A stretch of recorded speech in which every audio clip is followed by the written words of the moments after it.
Shalom, selamat pagi pemirsa Kompas TV yang dikasihi Tuhan. Senang sekali pagi hari ini kita bisa bersama lagi di program Jamahannya. Saya berharap damai, sejahtera, sukacita dari Tuhan terus mengalir di hati kita sekalian. Baik, pagi hari ini sudah hadir di studio Bapak Pendeta Andreas Prianto Chandra dari Gereja Isa Al-Masih Dr. Cipto Semarang. Selamat pagi Pak Chandra. Selamat pagi. Gimana kabarnya? Puji Tuhan. Tetap semangat ya Pak? Sehat. Puji Tuhan. Diberkati. Haleluya. Baik pemirsa, sebelum Pendeta Andreas Prianto Chandra akan menyampaikan satu kebenaran firman Tuhan, mari pagi hari ini kita akan memuji Tuhan bersama-sama. Ingatlah, hati yang gembira adalah obat yang manjur, tapi semangat yang patah mengeringkan tulang. Selamat menyaksikan. Kami mau tetap setia jalan dalam kebenaran-Mu Tuhan. Oleh karena itu Engkau mengajarkan setiap kami untuk senantiasa berdiam dekat di hati-Mu Tuhan.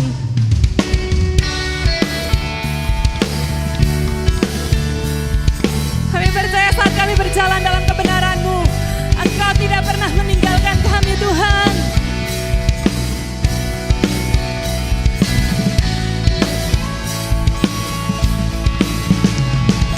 Ajarku berdiam dekat di hati-Mu, di saat ku berpaling temukan cinta-Mu. Ia selalu menanti kita. Saat kau menanti, Terima kasih Tuhan. untuk bawaku lari bersekutu dalam damai yang sejati.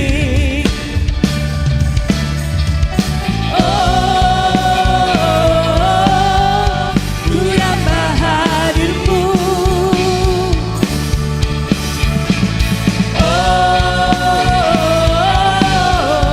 Inilah rinduku. Katakan bersama. Hidupku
sekali.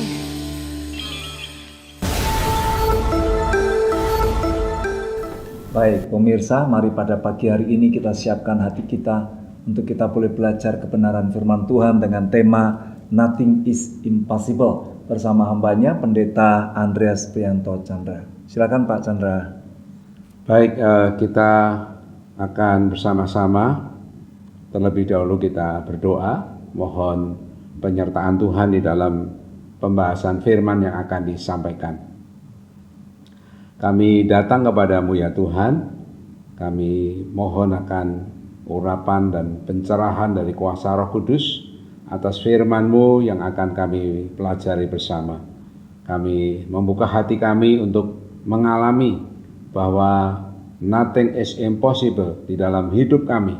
Sekalipun ada masalah-masalah yang tak terpecahkan, tapi bagi Tuhan tidak ada yang mustahil.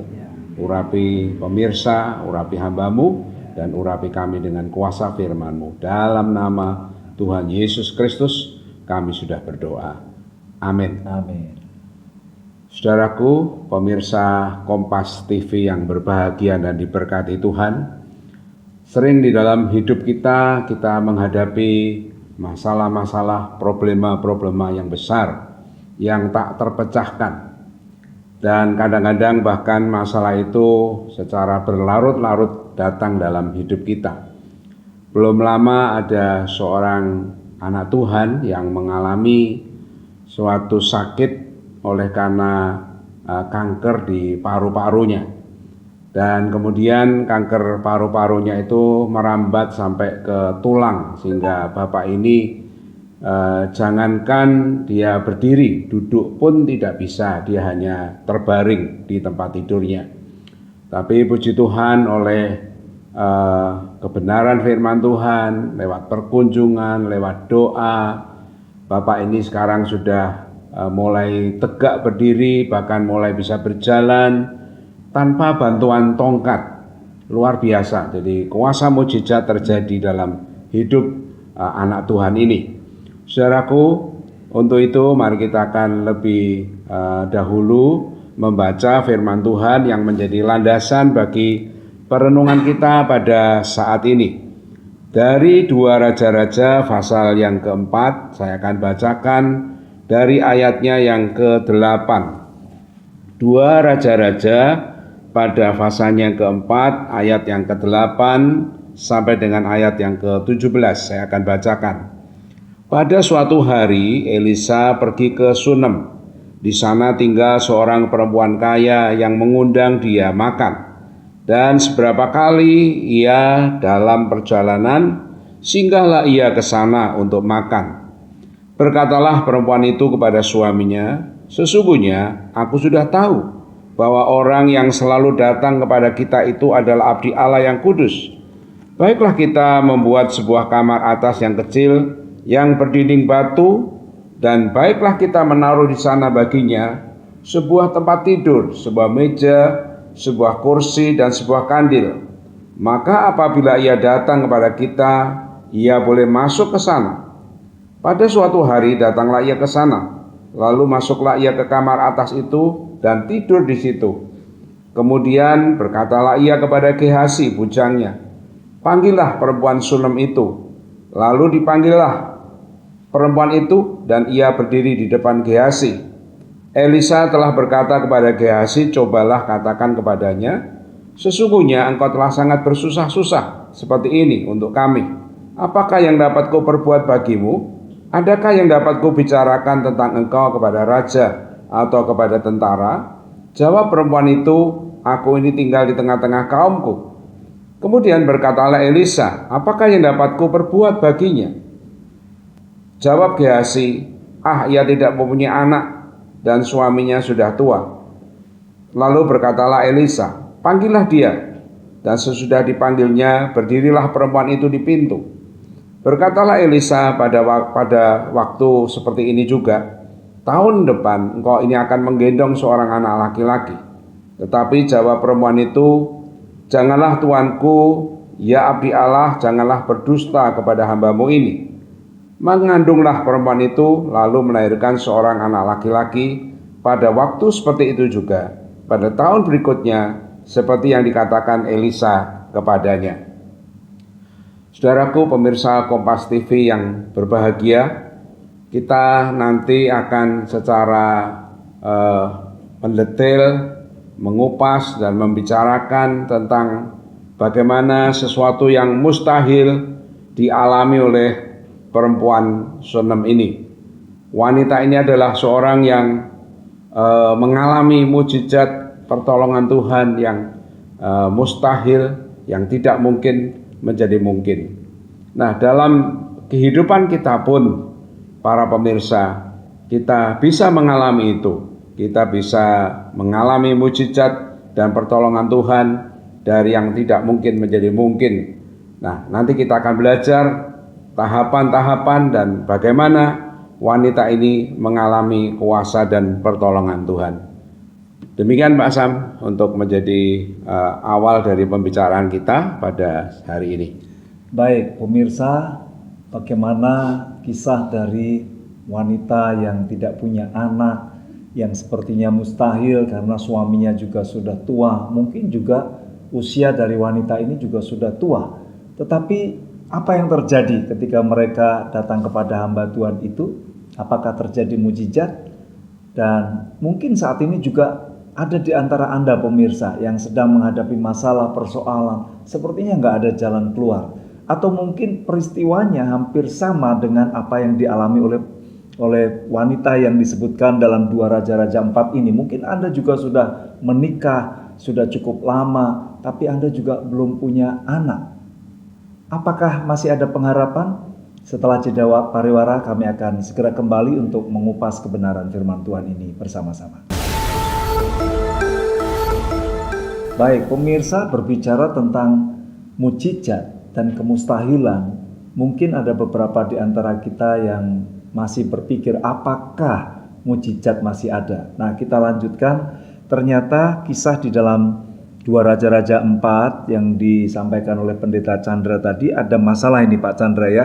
Wanita yang disebutkan perempuan Sunem tidak punya anak, suaminya sudah tua, tapi dia nggak punya anak. Nah, bagaimana wanita ini akhirnya bisa mengalami mujizat nih Pak Chandra? Silakan. Ya, baik saudaraku, para pemirsa Kompas TV yang berbahagia, dari perikop yang sudah kita baca tadi, kita akan menemukan satu poin. Kemudian dari ayat-ayat yang lain kita akan juga menemukan poin yang lain. Jadi keseluruhan daripada pembacaan kita, perikop tentang perempuan Sunem ini terbagi atas 3 poin, saudara. Jadi saya akan coba menguraikan satu demi satu. Poin yang pertama adalah bahwa Allah memberikan upah kepada barang siapa yang setia. Jadi yang pertama poinnya adalah Allah memberikan upah kepada barang siapa yang setia. Kepada perempuan Sunem ini dan juga tentunya kepada kita bila mana kita setia. Kita melihat dari cerita di atas yang sudah kita baca, wanita atau perempuan Sunem ini adalah seorang yang setia. Dia selalu melayani akan Nabi Elisa.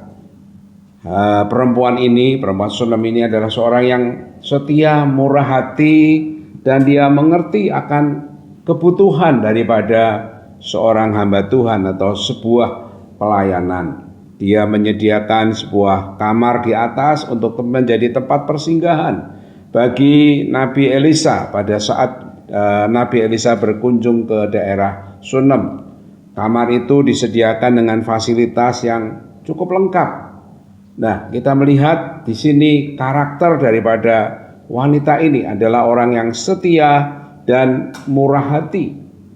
Saudaraku, di zaman yang serba susah ini, zaman yang serba egois ini, ada banyak orang-orang percaya yang egois, mementingkan diri sendiri, tidak lagi setia, tidak lagi memiliki kemurahan hati. Tapi marilah kita menjadi anak-anak Tuhan, orang-orang percaya yang setia. Karena itu adalah merupakan pintu untuk kita mengalami mujizat Tuhan. Pintu masuk untuk kita mengalami kuasa Tuhan yang besar. Itu yang pertama. Kemudian yang kedua adalah Allah membiarkan atau mengizinkan ujian datang untuk menghampiri umatnya. Ayat 18 sampai 21 kita bisa melihat di sana bahwa ada sebuah problem yang timbul waktu wanita ini yang tadi sudah dikaruniai seorang anak, anaknya menginjak usia remaja, tiba-tiba anaknya jatuh sakit dan anaknya ini mati, saudara. Adalah sebuah ujian, adalah sebuah masalah datang dalam keluarga ini. Tetapi di sini kita melihat bahwa Allah adalah Allah yang sekalipun mengizinkan ujian masuk dalam hidup kita, masuk untuk mengalami datang dalam hidup kita. Allah adalah Allah yang punya rencana atas persoalan, atas ujian yang datang dalam hidup kita. Supaya apa, saudara? Supaya kita mengalami kuasa Allah yang lebih besar. Yang pertama tadi adalah Allah menjadikan dari yang tidak ada menjadi ada. Wanita ini tidak punya anak, mustahil untuk punya anak, tapi Tuhan menjadikan mungkin.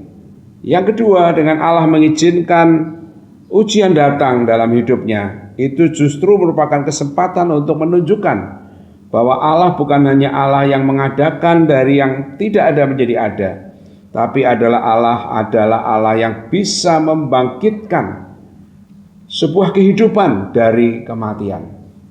Anak daripada perempuan Sunem ini diceritakan bahwa dia mengalami kematian. Tetapi kemudian wanita ini datang kepada Nabi Elisa dan dia minta pertolongan kepada Nabi Elisa. Dan mujizat terjadi, sebuah kehidupan yang muncul, sebuah kehidupan yang datang lewat sebuah kematian. Kematian diubahkan menjadi sebuah kehidupan. Kematian diubahkan menjadi sebuah kebangkitan. Itu yang kedua. Dan yang ketiga, Allah memulihkan umatnya. Allah memulihkan anak daripada perempuan Sunem ini, ya, membangkitkan, menghidupkan kembali ketika perempuan Sunem ini berpegang teguh kepada janji Allah. Itu di dalam ayat yang ke-22 sampai dengan ayat yang ke-37. Jadi sekali lagi Allah memulihkan, membangkitkan nyawa anak dari perempuan Sunem ini ketika perempuan Sunem ini berpegang teguh kepada janji Allah. Dia menjumpai Elisa dan dia berpegang kepada janji firman yang disampaikan oleh Nabi Elisa dan dia percaya bahwa anaknya akan mengalami kebangkitan. Dan itu terjadi, Bapak Ibu Saudara. Pada waktu anak ini dibawa kepada Elisa dan Elisa mendoakan, Elisa melakukan perkara yang ajaib oleh karena kuasa Tuhan yang mengurapi hamba Tuhan ini, sehingga anak yang sudah mati ini menjadi bangkit.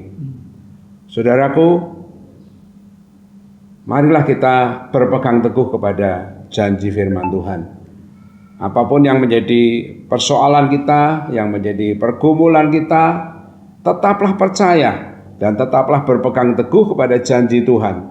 Karena bagi Tuhan tidak ada yang mustahil. Amin. Demikian Pak Sam. Baik. Iya. Wow, jadi ternyata setelah wanita tadi diketahui memang tidak punya anak, pemirsa, ternyata Tuhan itu juga melihat kebutuhan wanita tadi ya Pak. Iya, Karena tadi Bapak sampaikan juga bahwa Allah memberikan upah kepada yang setia. Pak Chandra berbicara tentang kesetiaan. Mungkin pada pagi hari ini ada pemirsa yang sepertinya sudah mulai mundur, sudah mulai pasrah, sudah mulai lelah, karena mungkin doanya selama ini yang dia naikkan kepada Tuhan belum ada jawaban.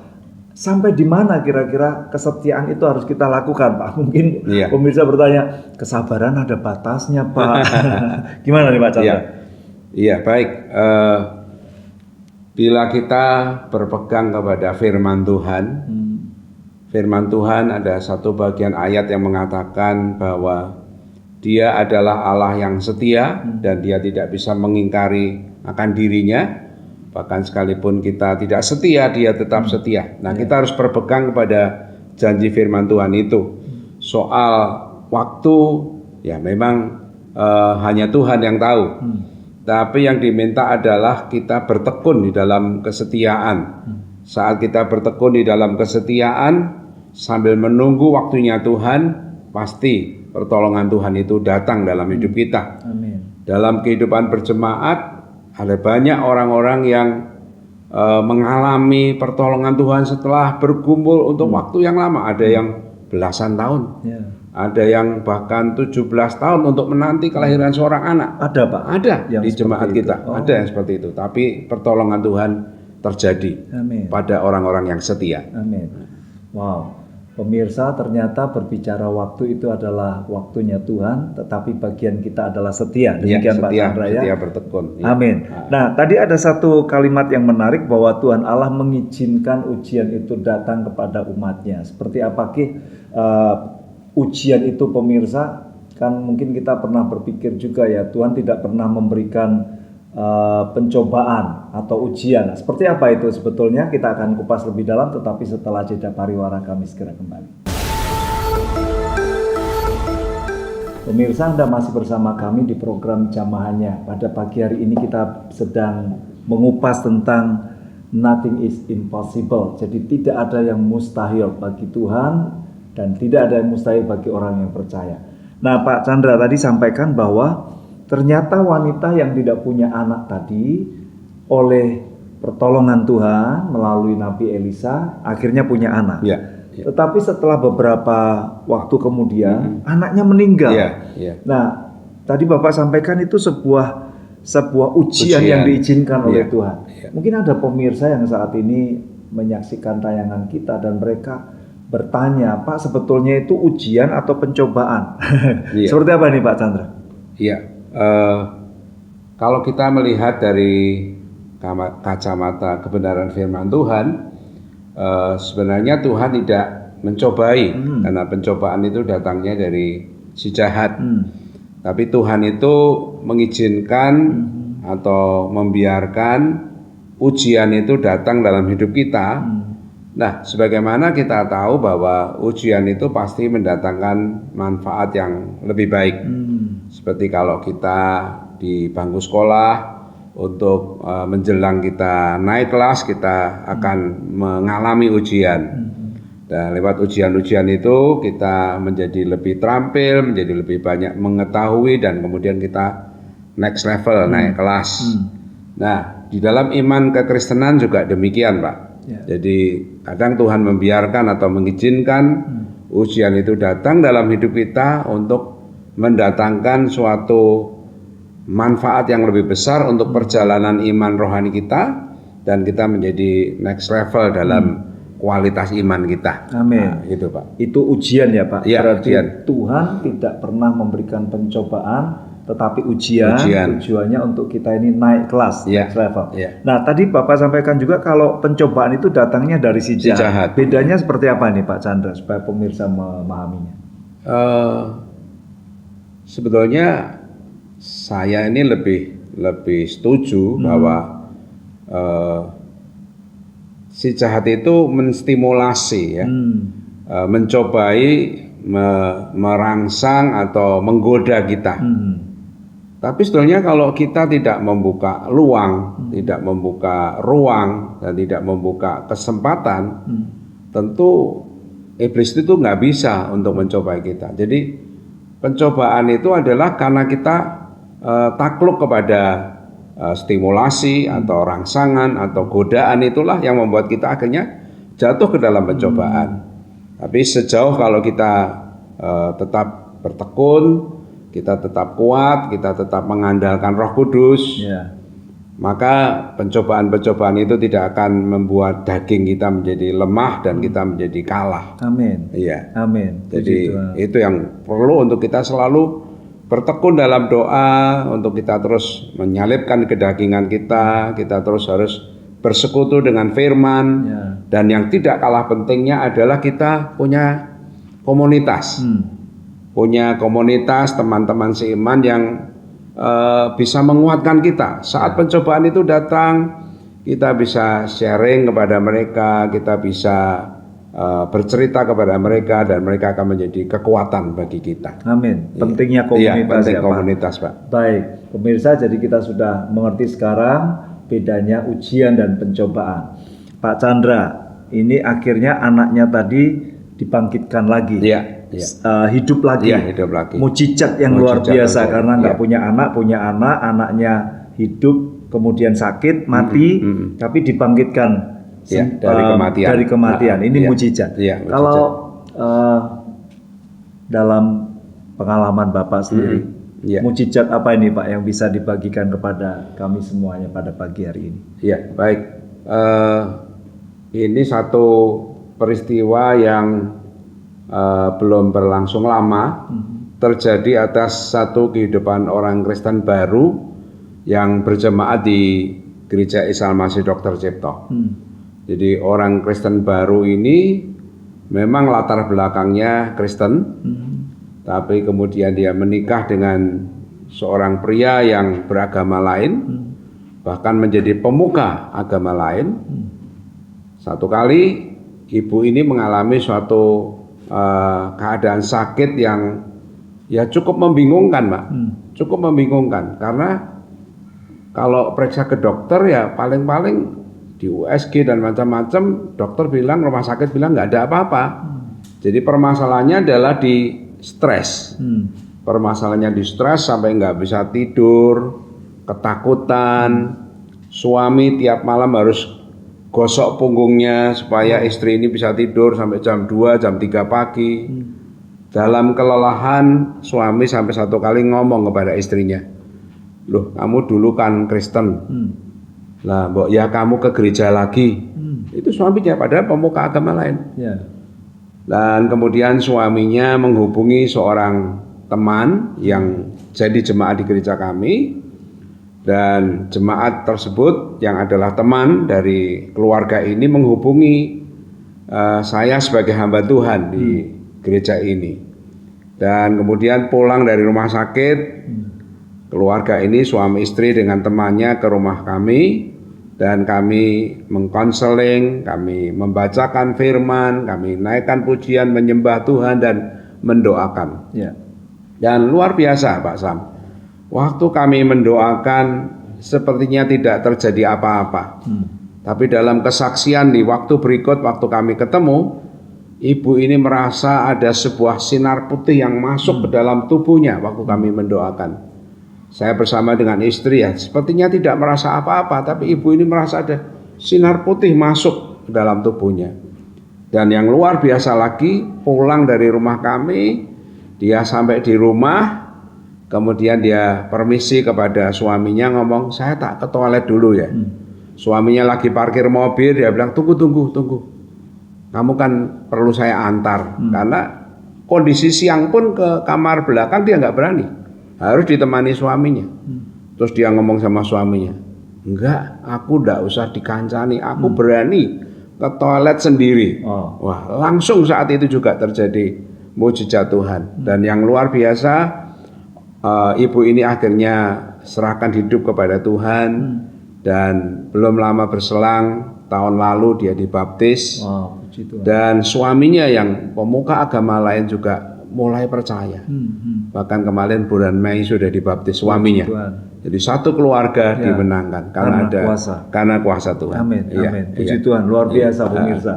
Nah, Pak, sebetulnya apa sih tujuan dari mujizat-mujizat yang kita alami, kita rasakan, seperti Pak Chandra tadi juga ceritakan baru saja. Apa tujuan dari mujizat tersebut? Iya, tentunya tujuan mujizat itu adalah supaya orang mengenal kuasa Tuhan, mengenal bahwa di dalam Tuhan nothing is impossible. Amin. Supaya apa? Supaya kita akhirnya bertumbuh dalam iman, mengasihi Tuhan, dan menjadi saksi Tuhan. Amin. Itu 3 hal Pak ya.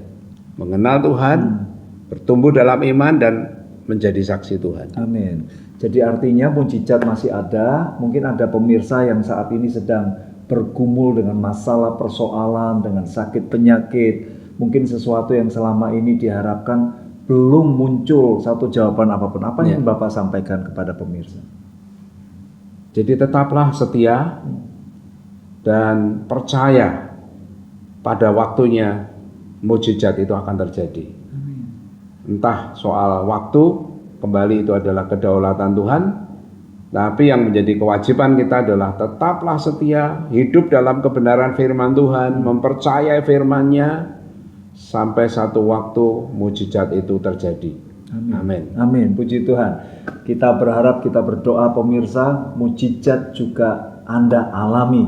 Nanti Pendeta Chandra akan berdoa bagi kita, tetapi setelah jeda pariwara kami segera kembali.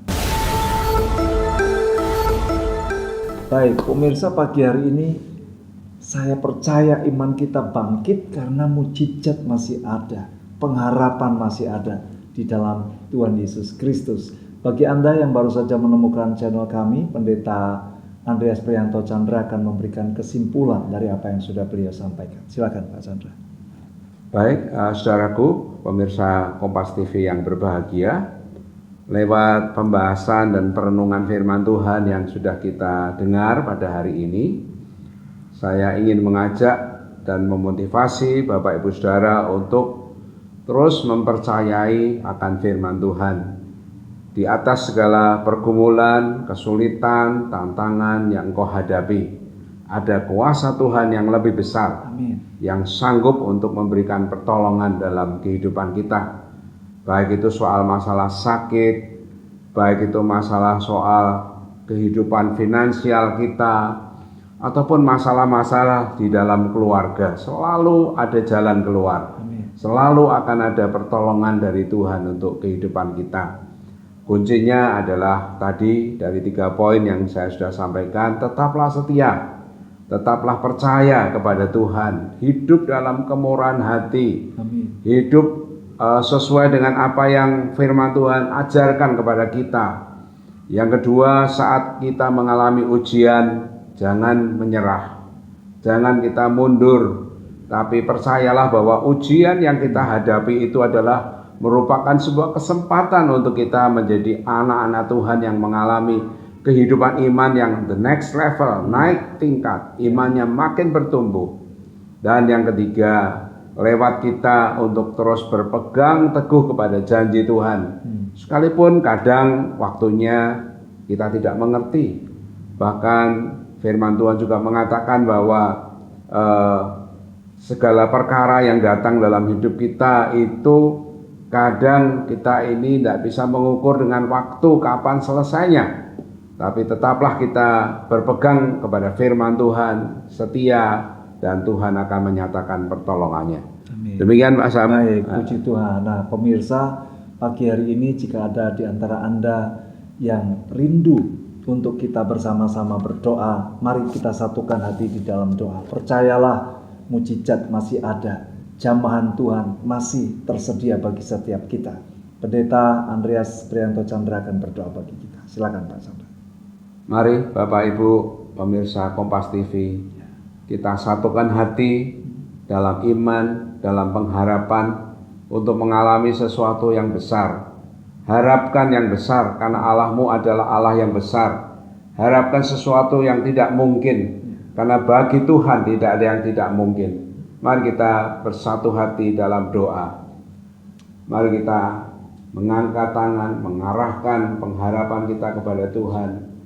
Hamba-Mu saat ini Tuhan, dalam keterbatasan menyerahkan akan pemirsa Kompas TV yang berbahagia dan diberkati untuk mengalami mujizat daripada Tuhan. Saat ini hamba-Mu berdoa di dalam nama Tuhan Yesus Kristus, orang-orang yang sakit akan mengalami mujizat kesembuhan dari Tuhan. Orang-orang yang terikat saat ini boleh dilepaskan oleh kuasa Tuhan, mengalami kemerdekaan dari Tuhan. Tuhan, hamba-Mu saat ini juga berdoa buat jemaat-jemaat orang-orang percaya yang saat ini sedang menyaksikan akan tayangan jamahannya ini saat mereka sedang dalam pergumulan, dalam kebutuhan-kebutuhan khusus Tuhan. Hamba-Mu berdoa Engkau Allah Jehovah Jireh yang mengadakan. Demikian juga Tuhan, kalau ada pernikahan-pernikahan yang belum dikaruniai anak Tuhan, lewat kesaksian dan kebenaran yang disampaikan, orang-orang yang belum dikaruniai anak ini tahun depan akan mengalami jamahan Tuhan. Rahim-rahim yang tertutup akan dibukakan dalam nama Yesus, dan mereka akan mengalami mujizat dari yang tidak ada menjadi ada. Dari benih yang sero bisa menjadi penuh oleh karena kuasa Tuhan, dan kehamilan, kandungan, buah kandungan itu akan dibuahi dan akan melahirkan seorang anak sesuai dengan iman percaya, sesuai dengan janji Tuhan. Terima kasih Tuhan, terima kasih. Terpujilah nama-Mu Tuhan. Hamba-Mu berdoa dan mohon berkat-Mu di dalam nama Tuhan Yesus Kristus. Haleluya. Amin. Amin. Pak Chandra, terima Ya, kasih puji Tuhan, pelayanannya, Mas. Tuhan berkati. Adam. Pemirsa, saya Samuel Santoso mewakili kru yang bertugas mengucapkan selamat pagi, salam jamaahnya, Tuhan berkati. Shalom. Shalom. Amin. Yes. Woo. Mari bergembira bersama-sama, mengalir bersama dalam sukacita, sungai sukacita Tuhan. Hey. Oh.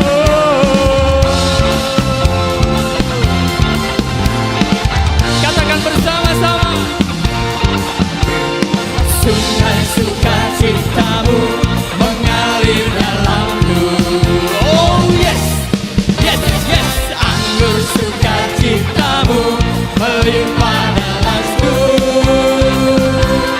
Ku menari dan bersuka, pujimu di setiap waktu, sebab sungai sukacitamu ada dalamku. Sungai sukacitamu mengalir dalamku.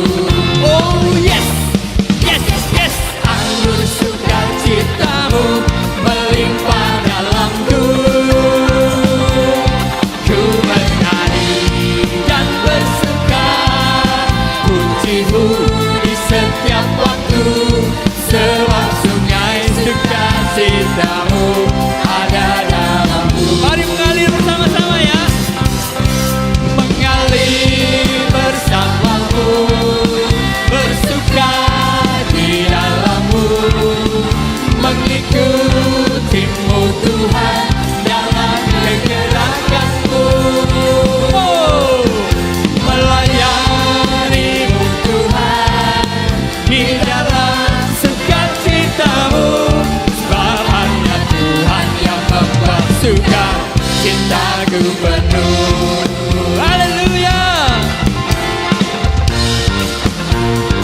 Oh, sama-sama katakan sungai sukacitamu. Sungai sukacitamu mengalir dalamku. Oh yes, yes, yes, yes. Anggur sukacitamu melimpah dalamku. Ku menari dan bersuka, pujimu di setiap waktu, sebab sungai sukacitamu ada dalamku. Mari mengalir bersama-sama, mengalir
pergerakanmu,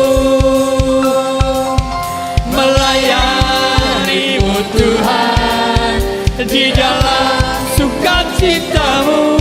Sabanya Tuhan yang membuat sukacitaku penuh. Mengalir, yes, mengalir bersamamu, bersuka di dalammu. Haleluya, Tuhan dalam pergerakanmu, melayanimu Tuhan di dalam sukacitamu. Samanya Tuhan yang membuat sukacitaku penuh.